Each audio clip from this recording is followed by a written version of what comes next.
hurtarás, dice el octavo mandamiento. Mas vivimos en una sociedad donde el robo o el hurto es el pan de cada día.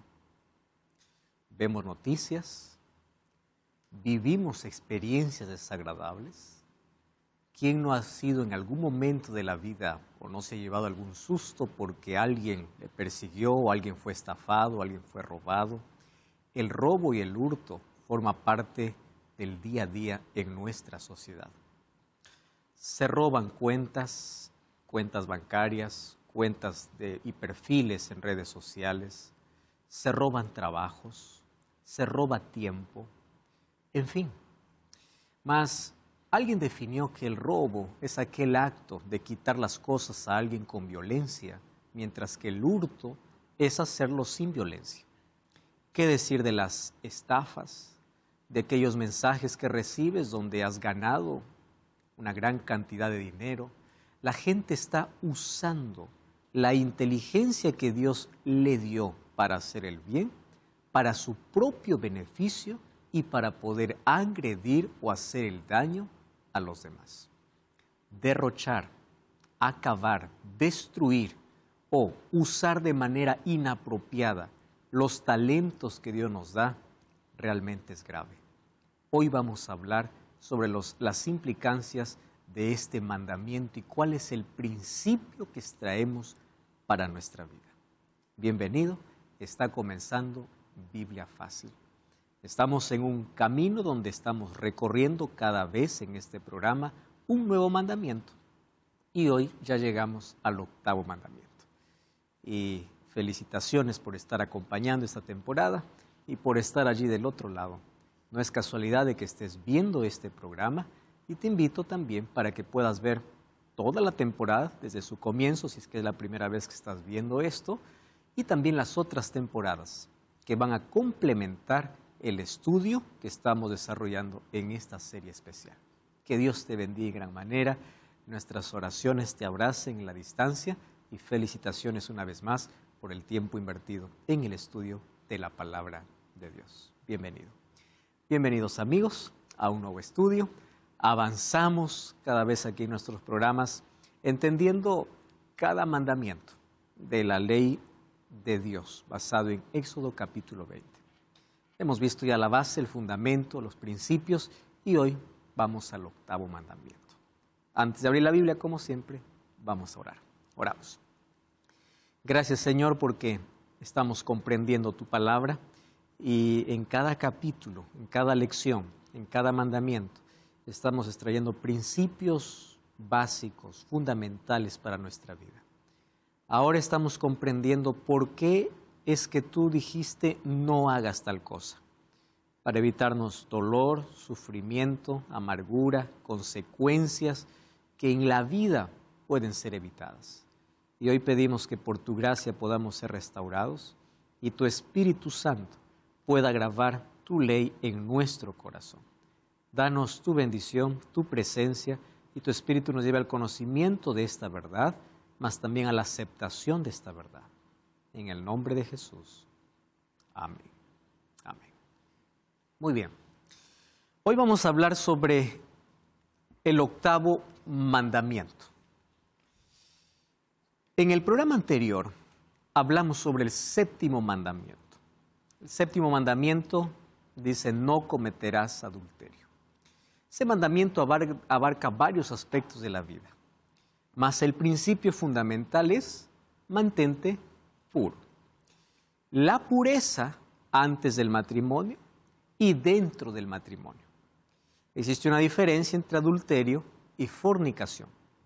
Fornicación son las relaciones sexuales antes de estar casados y adulterio cuando ya están casados, tener una relación extramatrimonial con otra persona. Según Hebreos 13:4 dice que honroso es el hecho sin mancha o sin mancilla, mas a los adúlteros y fornicarios lo juzgará Dios. Mas también vimos de que la gracia de Dios nos puede restaurar. Una mente contaminada puede ser pura. Un corazón manchado puede ser limpio. Eso hace la gracia.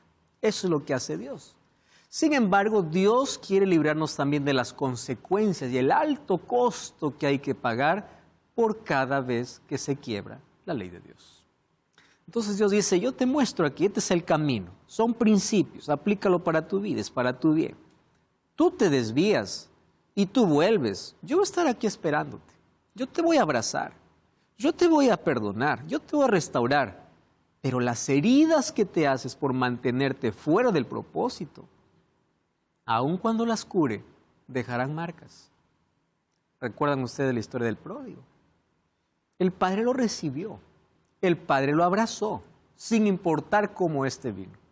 Pero las marcas y las consecuencias de haber vivido, inclusive estar allí cuidando cerdos y intentando comer del basural o de las algarrobas de los cerdos, son marcas que quedaron para toda la vida.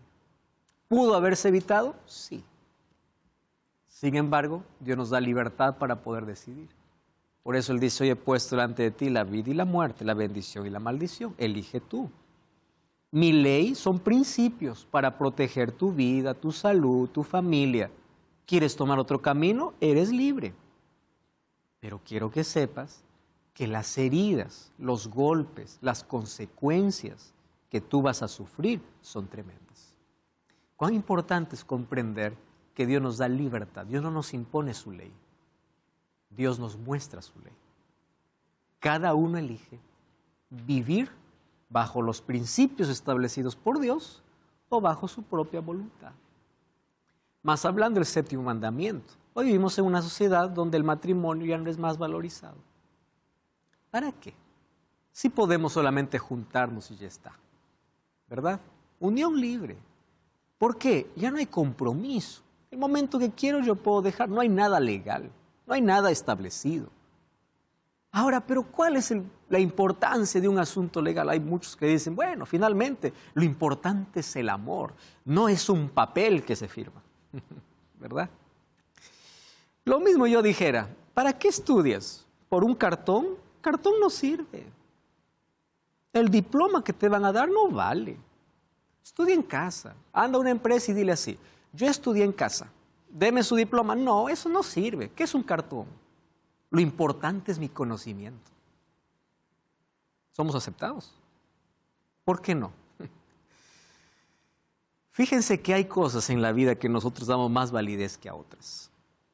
Y cuando hablamos de una relación con compromiso, damos más valor a un diploma o un cartón recibido en una universidad que a un certificado que nos da el registro civil por estar casados.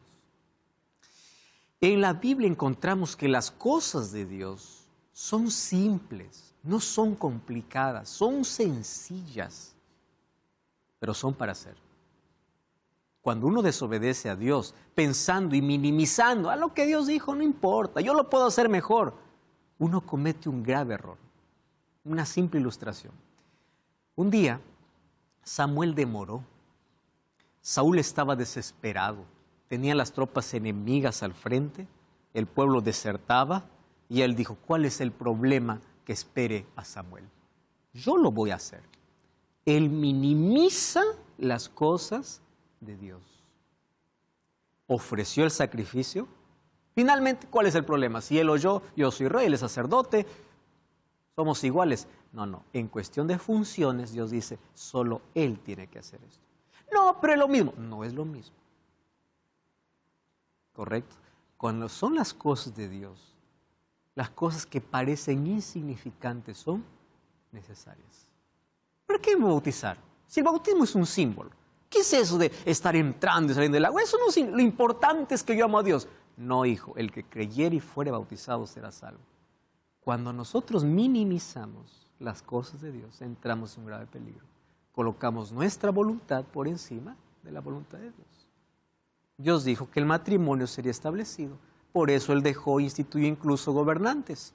Y los gobernantes instituyen leyes para que los cristianos, mientras las leyes no interfieran con los principios, puedan acomodarse delante de esas leyes. ¿Correcto? Vamos entonces al otro mandamiento hoy. Éxodo capítulo 20, versículo 15. ¿Cuáles son las implicancias y cuál es el principio? Éxodo capítulo 20, versículo 15. Hasta aquí nosotros hemos visto que si alguien piensa que la ley fue abolida en la cruz, tendríamos que arrancar todo lo que envuelve ese mandamiento, ¿verdad? O sea, la Biblia tiene que estar deshecha. Porque los mandamientos, ¿qué cosas son? Principios que Dios establece y está respaldado por todo lo que dice la Escritura, Antiguo y Nuevo Testamento. Vamos a Éxodo capítulo 20, versículo 15. ¿Qué cosa dice?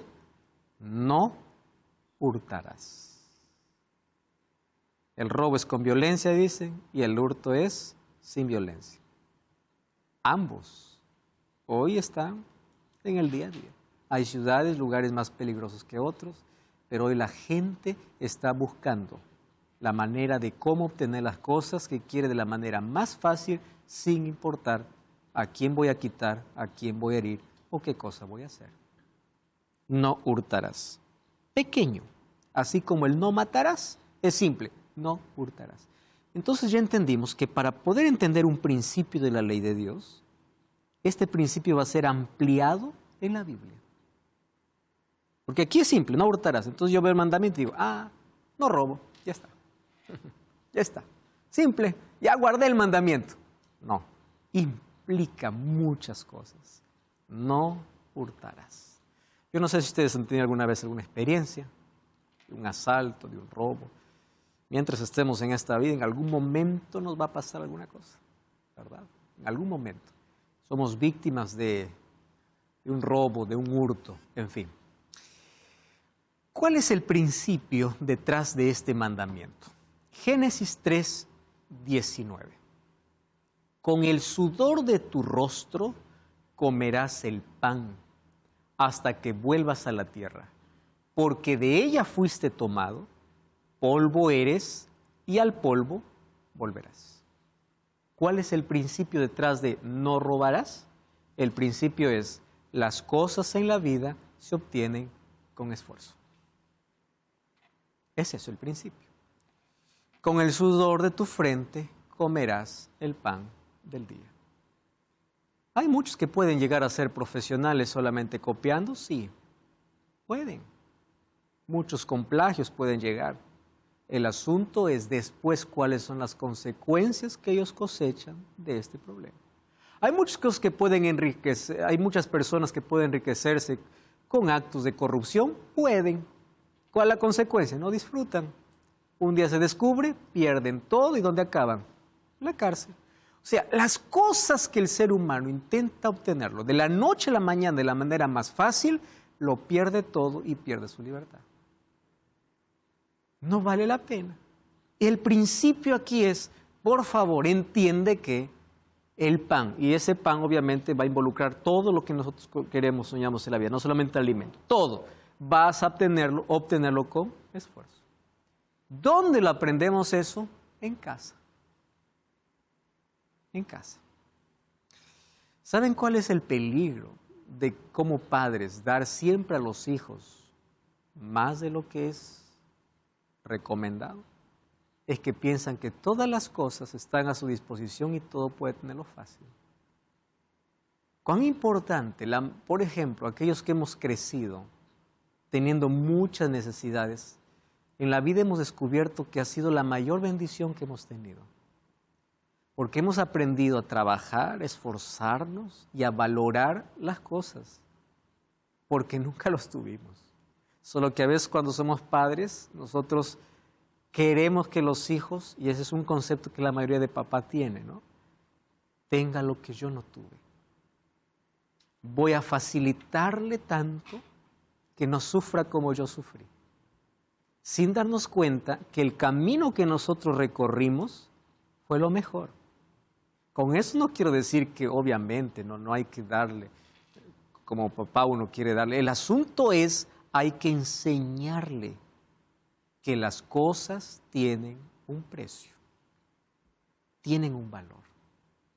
No es que lo que quiero automáticamente aparece, no. Y se enseña desde casa con trabajos domésticos, enseñándoles a ganarse algunas cosas y enseñarles que en la vida para obtener se necesita de esfuerzo. Con el sudor de tu frente comerás el pan del día. Vamos a Efesios 4:28. Ahora, un texto del Antiguo, vamos a un texto del Nuevo Testamento. El apóstol Pablo dice lo siguiente: el que hurtaba, no hurte más, trabaje. Está literalmente explicando Génesis 3:19. Ponte a trabajar. Estás queriendo las cosas fáciles, sin esfuerzo, sin sudor. Deja de hacer eso. Ponte a trabajar, haciendo con sus manos lo que es bueno. Porque estás usando tus manos ¿para qué? Para agredir, para quitar. Ahora fíjate, ¿para qué debes usar tus manos? Para trabajar. ¿Y para qué más? Para que tengas que compartir con el que padece necesidad. Pablo está colocando la enfermedad y la cura en ese versículo. ¿Cuál enfermedad? ¿Quiere las cosas fácil? Trabaja, ponte a trabajar. Porque si tú estás esperando todo facilito, todo, entonces te estás mal, tienes que esforzarte. Ahí está la enfermedad, en el querer tener todo de la manera más fácil. Ahora, ¿cuál es la cura? Trabaja, porque tu problema no es quitar simplemente. El hecho de quitar a alguien algo es el reflejo de un problema mayor. ¿Cuál es el problema mayor? Robar es la mayor evidencia del egoísmo puro dentro del corazón humano. Yo quiero ahora, no importa a quién hiera, no importa a quién tenga que quitar, lo quiero yo. Entonces, en lugar de poder solamente cortar el problema, trabaja con el egoísmo. Ahora ponte a trabajar y para quitar ese problema, con lo que trabajas, comienza a compartir. Interesante.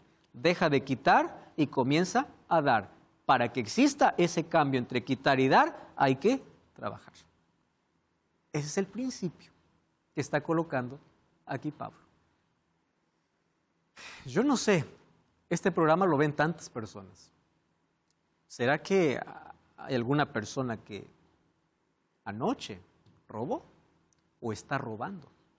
¿Estás viendo? Dios tiene un mensaje serio para ti. Deja de hacer eso. Deja de robar. Deja de quitar a las personas que con esfuerzo, lágrimas y sudor obtienen algo. Ponte a trabajar. Dios te va a bendecir. Y no existe nada más delicioso en la vida que disfrutar algo sabiendo de que con esfuerzo se obtuvo, con inteligencia se obtuvo, con buena administración se obtuvo, pero de la manera correcta. No existe una mejor almohada que una conciencia tranquila. El hecho de no estar escondiéndose por ver que si la justicia está detrás de mí o no, de poder levantar la cabeza, disfrutar la vida, las bendiciones de Dios con honestidad. Para de robar. Ponte a trabajar. Dios te va a bendecir. Deja de hacer eso y deja que Dios arranque el egoísmo. Y trabaja más bien para que en lugar de quitar, puedas compartir, puedas dar. Ahora, el principio no solamente sustraer. Hoy vamos a descubrir que robar involucra muchas cosas. ¿Correcto? Entonces, si yo leo el mandamiento y dice, no hurtarás, y yo pienso así, no he robado a nadie o no robo a nadie, en el sentido de solo sustraer, y aguarda el mandamiento. Solo que robar abarca otras cosas. ¿Correcto? Desde lo más simple. Hay más, yo apenas traté de resumir aquí en 6 puntos de lo que hoy significa robar. En primer lugar, vamos desde lo básico. Robar es plagiar. Hay muchos alumnos que quieren, obviamente, tomar el camino más fácil. Plagiar. Yo no entiendo, plagio. Control C y Control V es la tarea más fácil para poder cumplir. Yo no aprendo, pero aprendí a robar, a copiar. Listo. ¿Yo puedo llegar a donde yo quiero? Sí, puedo. Pero yo no sé las consecuencias que esto va a traer después. Finalmente, en la vida, te vas a dar cuenta que los que más destacan no es aquel que siempre brilló en la universidad. Es aquel que realmente aprendió y ahora está dispuesto a servir de lo que aprendió. Y para aprender hubo esfuerzo, no hubo un control C ni control V. De esto podemos hablar más, vamos a los otros tipos. ¿Cuál es el tipo de robo más común en nuestra época? Por ejemplo, son las estafas. Es el robo usando la inteligencia, que es un don de Dios, que debe ser usada para poder hacer el bien. La gente lo usa para hacer el mal. En cada país hay diversos medios de poder quitar a las personas bajo estafas, y el ser humano se entrega en su ingenuidad, en su inocencia o en el querer algo, entra a lugares donde finalmente le quitan todo. ¿Cuántos sitios web falsos quitando dinero a las personas? ¿Cuántos mensajes de texto o al WhatsApp diciendo ganaste tanto, dame tus datos? ¿Cuánta suplantación de identidad solo para quitar dinero? Ustedes han visto, ¿no? Hoy inclusive se puso de moda, no es de confiar en ningún mensaje de alguien, porque no sabe si es la persona o es otra, porque roba la foto de alguien, se hace pasar por alguien para pedir un favor en nombre de alguien. Estafas. Las estafas son muy comunes hoy, muy comunes. Ahora, estafa también es el hecho de poder promocionar un producto que yo sé que no sirve. Hay tanta gente que dice, esto es lo máximo, esto es buenísimo, esto funciona. No sirve. Pero la gente cree en ti, dice, wow, funciona, él lo está diciendo. No sirve, estás estafando. La estafa también envuelve este asunto. No solamente el lado de ocultar el rostro, sino también de mostrar el rostro para poder vender algo que no, o promocionar algo que no sirve. Algo que no sirve. Eso también es un tipo de robo. Otro tipo de robo es no pagar. Eso es robar. Mientras que el robo anterior es con uso de la inteligencia para ver cómo caes en esta trampa, en este tipo de robo es hacerme la víctima, o vamos a imaginar que hubo una necesidad real. ¿Está bien? Hubo una necesidad real. Y en esa necesidad me quedé sin trabajo, yo no tengo muy bien, busco a alguien, y la otra persona, de generoso o de buen hombre o de buena persona, dice, está bien, yo te voy a prestar. No le dice te voy a donar. Si él le dijera te voy a donar es otra historia. Pero si el otro está confiando en la miseria, en la pobreza, en la necesidad de la otra persona, y el trato es un préstamo, entonces, ¿qué debe ser la persona que recibe? Debe ser consciente de una cosa: el dinero que recibió es prestado. Y si es prestado, tiene que colocar todo su esfuerzo, ¿para qué? Para poder pagar. Para eso, ¿hay planes? Claro que hay. El problema es que no hemos sido educados financieramente. Ustedes saben que hoy Internet, usándolo de la mejor manera, nos puede ayudar muchísimo. Incluso dentro de la TV Nuevo Tiempo existe un programa que se llama Saldo Extra, donde habla solo de finanzas. Especialistas, o en YouTube tú puedes buscar educación financiera, cómo salir de las deudas. Hay un plan bonito, cómo poder gestionar, qué cosas reducir, qué cosas poder quitar, centavo a centavo poder ahorrar, finalmente salir. Dios va a bendecir. Pero el hecho de, no te voy a pagar, y es más, no pienso pagarte, no pienso pagar, tú tienes dinero, tú eres rico, tú no necesitas. Recuerda, el problema no es el que tiene dinero, el problema es que tú estás robando. Es un robo. No das la cara, no respondes mensajes, te huyes, te escondes. Eso es un robo. Y hay personas que se acostumbran a eso y de manera intencional ya lo hacen. Y se acostumbran. Ese es un tipo de robo. No solamente las estafas, también es no pagar. Otro tipo de robo muy común es aprovecharse de situaciones donde la otra persona se equivocó. Me voy al supermercado o al mercado, encuentro a alguien. ¿Cuánto está este producto? Voy a poner en reales, que estamos aquí en Brasil. Está 20 reales. o está, bueno, 20 reales. Yo le doy 50 reales. El otro se equivoca y me da devuelto 25, bueno, más de 30, 35 reales. Yo veo y dice, bendición del Señor. No es bendición, es robo. ¿Por qué robo? Porque yo estoy consciente que el otro se equivocó. El otro no se dio cuenta, pero Dios lo consideró, ¿qué cosa? Robo. ¿No será que lo que tú llamas bendición es faltar a un mandamiento de la ley de Dios? Vamos a hablar otros aspectos de lo que involucra este mandamiento. Antes vamos a una breve pausa, no cambies el canal, estamos de regreso. Biblia Fácil. Pero ante el cielo, ¿qué cosa es? Ladrón. Porque estás robando un tiempo que no es tuyo. Un tiempo por el cual vas a ser remunerado, pero tú no estás trabajando. Tú estás entendiendo que esto nos envuelve a todos. Entonces, por favor, deja de condenar el error del otro. Por eso Jesús dice, mira primero la viga que está en tu ojo antes que veas la paja del otro.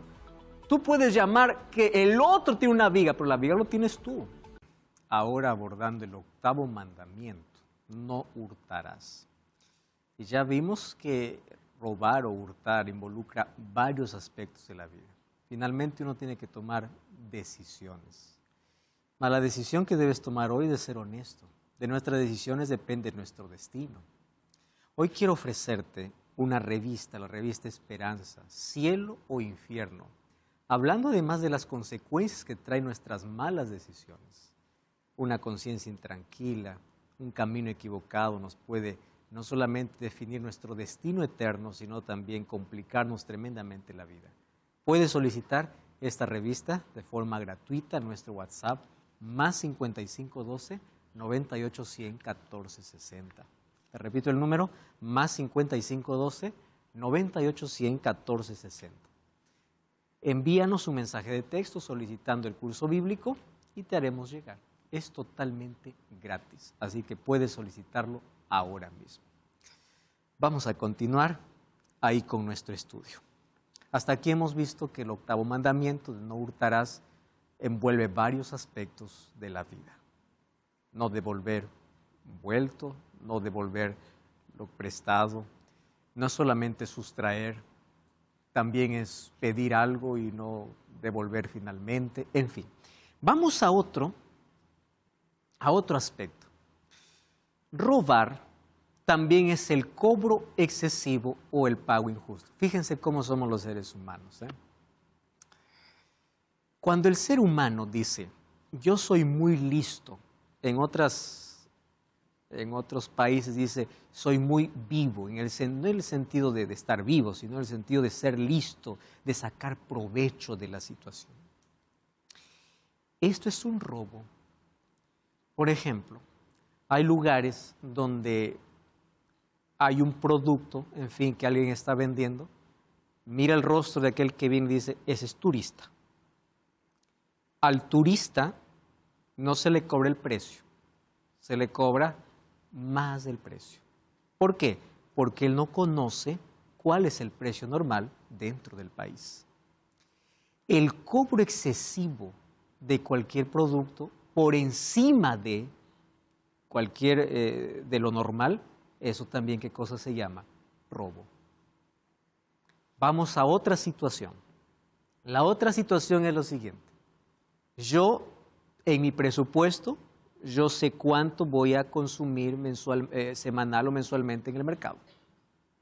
Pero entonces, yo veo que en el mercado, en mi presupuesto está que tal producto cuesta tal y ahí está mi presupuesto para eso. Pero yo voy por el mercado y encuentro a un ancianito allí, vendiendo el producto. Mi presupuesto está que el precio es tanto. Pero yo voy a ese anciano y digo, mire, ¿sabe qué? Vamos a hacer lo siguiente. Al precio que usted ha colocado, yo quiero que me rebaje tanto. Yo no estoy diciendo aquí que está mal negociar, ¿correcto? Pero ¿saben qué cosa es el problema? Que el ser humano se aprovecha de la situación y dice, aquí voy a sacar provecho porque esa persona está necesitada. No puede. ¿O por qué? Ahí voy a sacar provecho. Cuando el ser humano intenta sacar ventaja y provecho de una situación, lo que está haciendo es robando. Es robo. Entonces, el no hurtarás envuelve acciones específicas. ¿Saben cómo somos los seres humanos? Los seres humanos llamamos solamente robo o hurto a esos que grandes cantidades de dinero roban. Y dice, pues los políticos corruptos. Pues ahí el escándalo tal. Y todos, nosotros nos limpiamos, ¿no? Ellos son los ladrones. Pero cuando nosotros vemos que ser ladrón no solamente es estar en un acto de corrupción, sino la corrupción envuelve otros aspectos, tiene razón la Biblia en decir, no hay justo ni aún uno.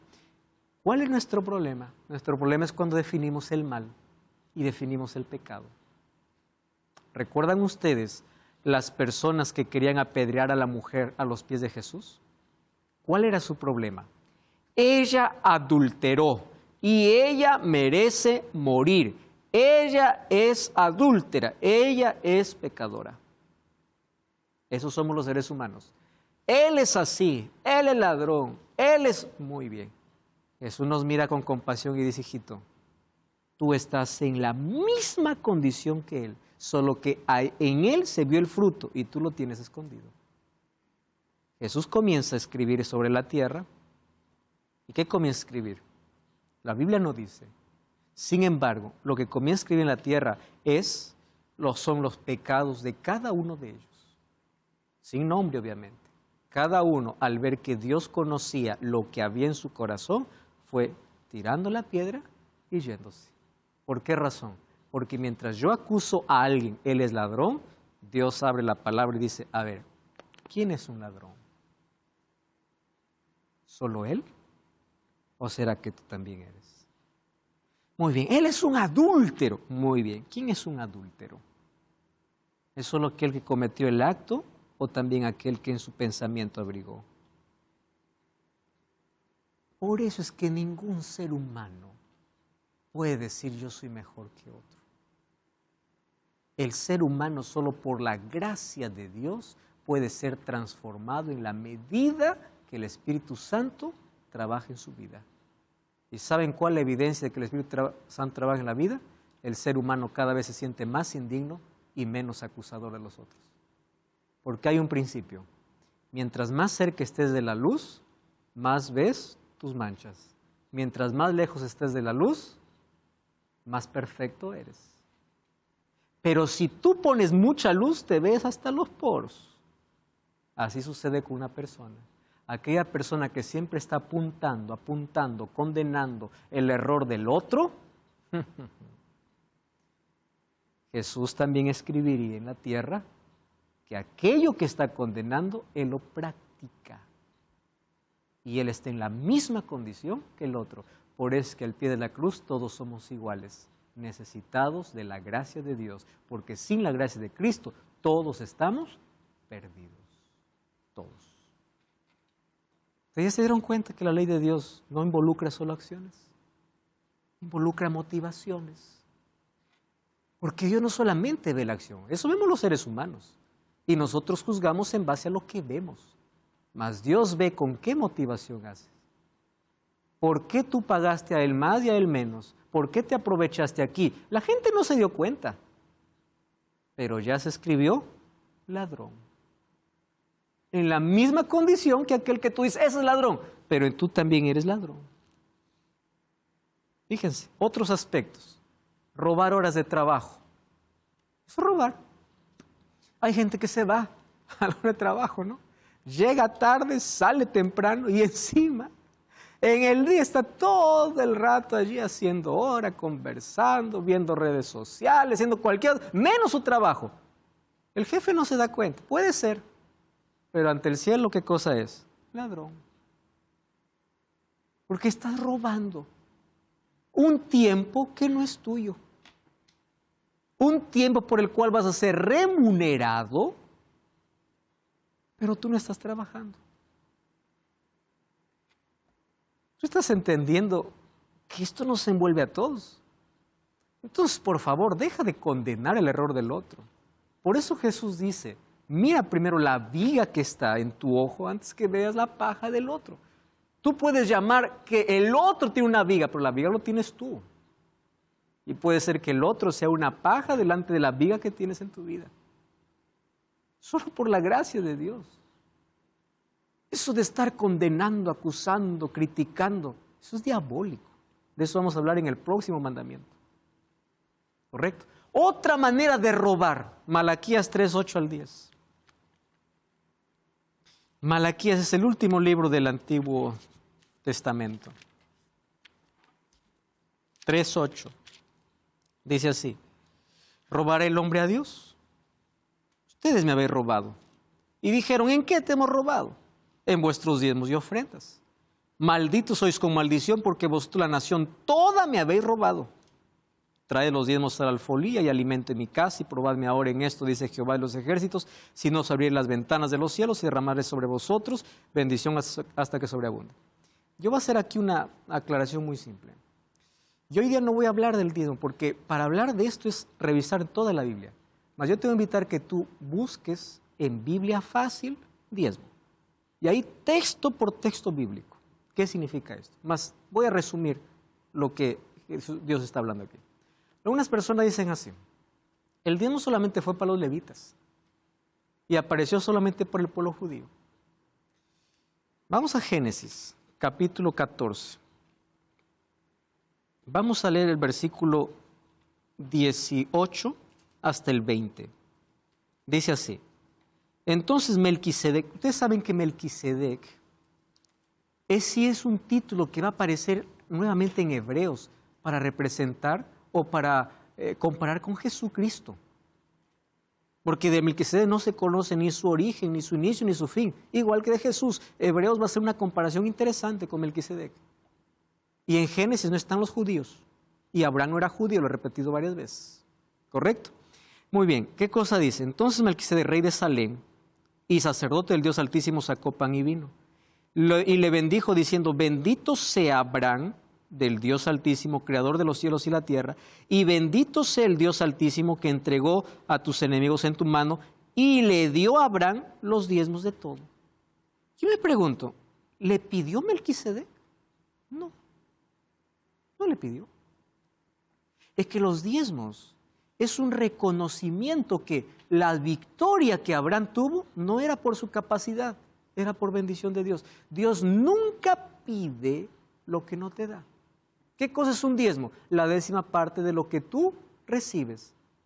¿Cuál es el problema? Es que hoy hay muchos que se enriquecen.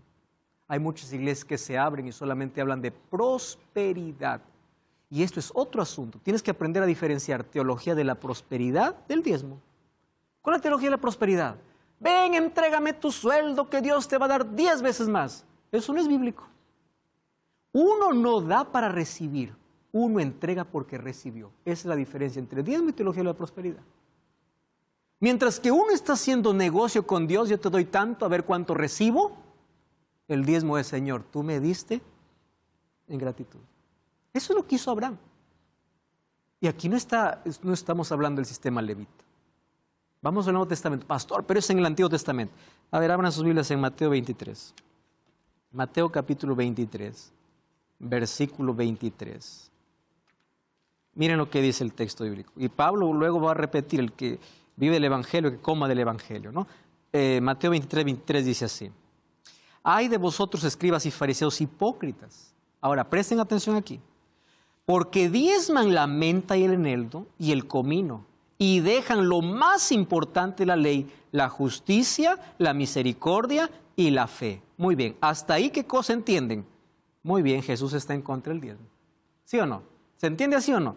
Dice: ay de ustedes diezman desde lo mínimo, pero se olvidan de lo más importante.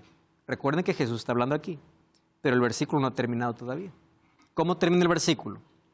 Esto era necesario hacer sin dejar de hacer aquello. ¿Se entiende aquí el concepto ahora que está completo? Ustedes solamente se enfocan en una cosa, hacen una cosa y descuidan lo otro. Esto es necesario sin descuidar lo otro. ¿Y qué significa robar? ¿Acaso Dios está necesitando de dinero? No. El diezmo es el sistema que Dios establece para reconocer que las bendiciones vienen de Él. Dios no necesita dinero. Ustedes saben para qué se usa el diezmo. Voy a hablar de la iglesia adventista, cómo lo usa. La iglesia adventista usa el diezmo para enviar misioneros a cualquier parte del mundo. Donde no hay iglesia, hay un misionero predicando la palabra de Dios. O sea, cuando yo no doy el diezmo, estoy hablando dentro de la iglesia adventista como lo administra, yo estoy privando que alguien más conozca el evangelio. Parte de los programas, parte de lo que hoy tú estás participando, ¿te cuesta algo? No, pero ¿sabes quién pagó? Parte de los diezmos viene para hacer evangelismo, para sostener a un pastor que cuida de personas, que está para ayudar, para fortalecer y que se dedica solamente a eso. Pablo va a decir que viva el evangelio, que coma el evangelio y que viva el evangelio. Entonces, fíjense lo siguiente. Robar el hombre a Dios no necesita dinero.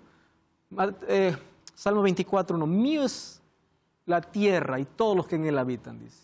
Ageo 2:8, mío es la plata y mío es el oro. ¿Qué cosa es nuestro? Nada. Mas Dios dice, yo voy a separar esto para que en tu corazón no digas esto es por mi fuerza, Señor, en gratitud, y con esto voy a aportar para que el evangelio pueda continuar siendo predicado. Ahora, si quieres conocer más sobre ese tema, busca el tema Biblia Fácil, porque dedico más de 1 hora solamente para hablar sobre esto. Aquí solamente lo estoy colocando que es un tipo de robo. ¿Correcto? Ahora, Salmo 128:2, cuando comieres el trabajo de tus manos, miren lo que dice el texto, bienaventurado serás. Dios bendice cuando el ser humano trabaja y se esfuerza. Dios bendice. Ustedes son testigos, yo soy testigo de eso. Dios bendice. Pero la mayor bendición es te irás bien, dormirás bien, conciencia tranquila, sabiendo que estás haciendo las cosas correctas. Dios diseñó que el trabajo fuese una bendición, que añadieran años a la vida, salud al cuerpo y paz a la mente. Un ejemplo práctico de quitar o dar es la historia del samaritano. Jesús contó una historia. Un hombre descendía de Jerusalén para Jericó. En el camino, que era común en ese tiempo, asaltantes le quitaron todo. Y no solo le quitaron, le dejaron medio muerto, herido, le hirieron. Fue un robo, maltrato, hubo violencia. Aparte que le quitan, le lastiman. Pasa un levita, lo ignora. Pasa un sacerdote, lo ignora. Y pasa un samaritano. Jesús aquí está, en esta historia, no solo provocando, está contando una historia real, que eso fue lo que pasó. El religioso fue indiferente, lo ignoró, y el samaritano, que los fariseos lo consideraban inmundos e idólatras, tuvo compasión. ¿Qué cosa hizo? En lugar de quitar, da. Eso está en Lucas capítulo 10, ¿verdad? La historia. ¿Qué cosa sucede? Él da de su aceite y de su vino. Él cura parte de sus heridas. Él se baja del animal de carga y coloca al otro. Amigos, ¿qué se llama eso? Generosidad. Eso es el antídoto ¿para qué? Para el egoísmo. Mientras que el otro muestra la más alta cumbre de su egoísmo quitando, aquel que es transformado por Dios demuestra su más alta cumbre de generosidad dando. Y aquí Jesús dice, ¿quién de los dos crees que hizo bien, hizo el prójimo? Del que hizo misericordia. Y ahí viene el orden de Jesús. Ve y haz tú lo mismo. ¿Qué está diciendo? No quites, da. Entrega. Por eso Efesios 4:28, ¿qué cosa dice? El que hurte no hurte más, sino que trabaje para compartir. 1 Corintios 6:9-11. ¿No sabéis que los injustos no heredarán el reino de Dios?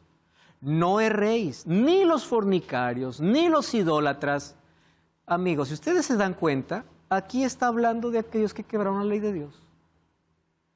Miren cómo los enumera. Idolatría, ¿se acuerdan ustedes primero y segundo mandamiento?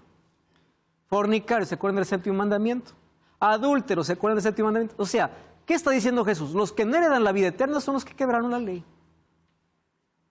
Ni los afeminados, esto entra dentro del séptimo mandamiento, ni los que se echan con varones, ni ladrones. ¿Qué mandamiento es este? 8. ¿Qué más? Ni los avaros. Aquí vamos a ver el 10º mandamiento, la avaricia. Ni los borrachos, aquellos que matan y destruyen su salud, no matarás, está aquí. Ni los maldicientes, aquí está el 9º mandamiento, no hablarás contra tu prójimo falso testimonio. Ni los estafadores, ¿qué cosa es esto? El 8º mandamiento. ¿Qué está diciendo Pablo? Los que rompen la ley no heredarán el reino de Dios. Eso es lo que está diciendo aquí. Y esto dice, erais algunos de vosotros. Mas aquí viene la esperanza. Pero ya habéis sido lavados. Habéis sido santificados, habéis sido justificados en el nombre de Jesús y por el Espíritu de nuestro Dios. Qué lindo, ¿verdad? Este es el texto más claro para decir, la ley de Dios continúa, señores. Y aquel que quiebra la ley de Dios no va a heredar el reino de los cielos. Pero algo más. El arrepentimiento nos puede llevar del abismo a la plenitud, del abismo a la gloria. Porque cuando uno encuentra la gracia de Jesús, uno tiene el atrevimiento de hacer lo que hizo el ladrón en la cruz. Eso es gracia. Les voy a decir una cosa interesante. Aquel que conoce el tamaño de la gracia, no importa el tamaño de su pecado. En mi cabeza nunca va a entrar que un hombre que hizo toda la vida daño y por eso estaba muriendo, pagando la consecuencia, él dijo, está bien, asumo la consecuencia. Estoy perdido, pero conozco la gracia. Y le dice, Señor, yo quiero vivir contigo eternamente. Acuérdate de mí cuando vengas en tu reino. No me sorprende el pedido. ¿Saben qué me sorprende? Que sea concedido. Eso me sorprende. Porque eso hace la gracia de Dios. Cuando hay arrepentimiento, el ladrón en la cruz por lo menos hizo 5 cosas. Él confesó su pecado, le dijo al otro, nosotros estamos aquí de manera justa. Él estaba reconociendo. Él hizo una confesión pública. Él reconoció a Jesús como rey. Acuérdate de mí cuando vengas en tu reino. Está diciendo, tú eres el rey. Tú tienes un reino. Yo hice toda mi vida mal, mas yo acepto tu gracia. Yo te acepto como rey en mi vida. Y él se atrevió a pedir la eternidad. ¿Sabes por qué? Otra vez, hay esperanza. Hasta aquí hiciste mal, hasta aquí robaste, hasta aquí hurtaste, hasta aquí transgrediste los mandamientos. Pablo dice, esto erais en el pasado, mas Dios puede lavarte, Dios puede justificarte, Dios puede santificarte, Dios puede hacerte una nueva criatura, Dios puede restaurar. Acepta la gracia de Cristo en la vida. Deja de hacer las cosas equivocadas. Ponte bajo los principios eternos de Dios y te irá bien. Proverbios capítulo 28, versículo 13 dice así, el que encubre sus pecados no prosperará. Mas aquel que los confiese y se aparta, alcanzará misericordia. El problema no es la herida, el problema es rechazar la medicina. Puedes haber caído, haber fracasado, haber fallado. Mas si tú confiesas tu pecado y te apartas, eso es arrepentimiento, volverse del mal camino, alcanzas la misericordia de Dios. 1 Juan 1:9 dice, hijitos míos, estas cosas os escribo para que no pequéis. Pero si alguno hubiera pecado, abogado tenemos para con el Padre, a Jesucristo. Dios te perdona, te perdona. Estoy hablando para ti, que estás quebrando este mandamiento. Estás robando a Dios, no estás ofrendando, no estás diezmando. Estás robando a tu prójimo. Estás robando el tiempo de tus hijos, el tiempo de tu familia. Estás robando de manera descarada, de manera discreta. Dios conoce tus motivaciones. Dios conoce detrás de tus acciones todo lo que pensaste en un momento pasándote de listo, queriéndote aprovechar de situaciones y de personas. Deja eso, abandona eso. Dios te va a perdonar, pero tú tienes que reconocer y tienes que pedir perdón a Dios. Y Él te va a restaurar. En su palabra hay esperanza. La ley me muestra el pecado y la condenación. La gracia me muestra el perdón y la restauración de Cristo. Por eso es que la ley y la gracia van juntas. Una es como un espejo que me muestra mi error y La gracia es como el agua que me limpia de mi error, me limpia de mi pecado. Hoy quiero que tú puedas reconocer a Dios, puedas reconocer que eres criatura y puedas someterte bajo los principios que fue dado para tu felicidad. Ora conmigo. Gracias, Señor, por tu palabra. Hoy queremos aprender a ser honestos. Honestos porque tu Espíritu está en nuestro corazón. Perdona nuestros pecados y nuestro pasado. Haz de nosotros nuevas criaturas. En el nombre de Jesús. Amén. Como siempre, te invito a buscar una iglesia adventista el séptimo día para continuar comprendiendo el plan que Dios tiene para la vida. Dios te bendiga. Hasta la próxima. Lo relaciono con la honestidad. Es una ley, o sea, no, y es como algo moral. Define a una persona también para mí. Eso no lo tenía muy básico. Es que no robarle a algún compañero, cuestión de la escuela, por ejemplo, un lápiz, después no robar dinero, usar la violencia para robar, no lo practiqué. Tiene que ver con una esencia de la persona, ¿sí? Lo identifico, algo innato que ya traemos, creo yo, por dentro, marcado, que está mal. Me pareció genial esto de abrirlo más y abarcar un poco más en el conocimiento. Me llena mucho más para después poder enseñarlo de la misma manera. Que por ahí está la tentación y conociendo que no debes, hay algo más fuerte que nos puede, y por ahí no ponerlo al Espíritu Santo, decir, sacame de acá, no, vamos y hacemos, elegimos. Es que nosotros elegimos en realidad, conscientemente, inconscientemente, pero la decisión es nuestra.